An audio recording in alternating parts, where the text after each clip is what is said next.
the late 90s, a nurse called Jos de Blok, who lived in the Netherlands, was growing increasingly frustrated by the rising costs, the bureaucratic roadblocks, the decreasing quality of nursing inside the Netherlands. So he decided to create a radical alternative. And in 2006, he launched an organization called Buurtzorg, which means neighborhood care in Dutch. The organization has a really simple model. Autonomous teams of about 12 nurses based in a neighborhood care for a group of about 50 or 60 patients where they live.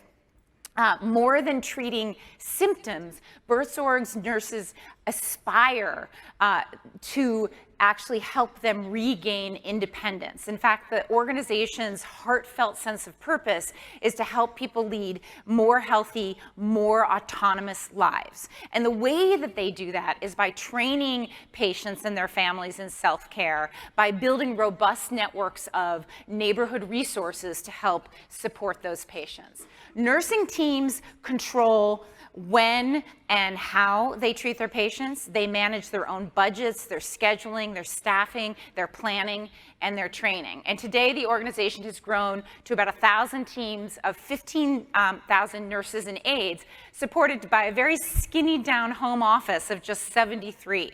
21 of those people are coaches whose job is to help problem solve and share best practices, but not to manage. The company has 0 management meetings. Can you say nirvana? Right? No HR, no CFO, no marketing department. So you might ask, okay, well, what are the regulatory mechanisms by which they coordinate and manage work inside this organization? First off, all nurses are trained in collaborative skills. They know how to do consensus-based decision-making. They know how to do conflict resolution. They know how to do active listening. They know how to do peer-to-peer coaching. Nursing teams also have access to a proprietary platform where they do all of the required documentation, where they do their billing, where they do their training, where they do their scheduling, all of that stuff. And that platform also offers up real-time, granular performance metrics and outcomes from across the entire system, which is a real treasure trove of insight and incentive for continuous improvement. The platform is also a forum to share stories, to swarm a problem, to ask questions. And the results are really remarkable. So patients heal faster. They spend half the time in care to comparable organizations across Europe. 33% fewer hospital admissions, 30% higher satisfaction. Employee satisfaction is through the roof consistently, and turnover is about half what it is in their competitive set. Buurtzorg's own costs are dramatically lower, 67% lower overhead, again, than its competitive set. And auditors have recorded a 40% savings to the Dutch healthcare system. This model is one that has been replicated in 35 countries. It's spread to other professions like law enforcement, and it's one that's really globally studied and celebrated. Now, importantly, Buurtzorg's model of what I call sort of minimum viable bureaucracy and distributed responsibility means that it has maximum agility, creativity, and responsiveness when it comes to dealing with big shifts in the world or crises like the recent pandemic. So very early in the COVID pandemic, they mobilized to make and distribute PPE and masks for all of the country and other neighboring European countries. Nursing teams mobilized to develop alternative care paths, including what they called corona routes, so they could actually still directly care for patients who are afflicted and do that safely. They ramped up their collaboration with outside practitioners and organizations to create more depth and continuity of care.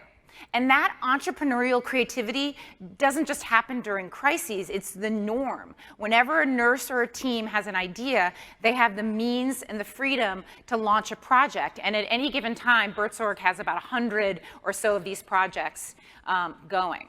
So Buurtzorg has produced a game-changing new model of care, but it's also developed the capacity to keep evolving and play an outsized role in shaping the future of their industry. And that remarkable capacity is built on the bedrock of a fundamental faith in the human beings who do the work, and a deeply felt sense of purpose that they're all sort of pulled by and pulled together by.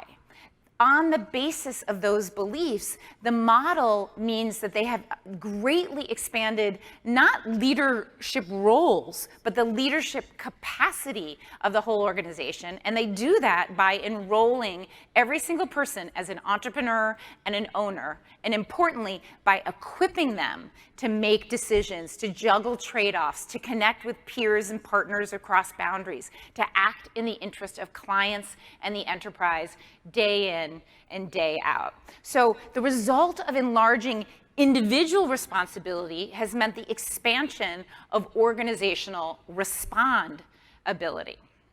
Now, this is a pretty radical example, and you don't need to do a sort of radical management model makeover to cultivate a culture of contribution.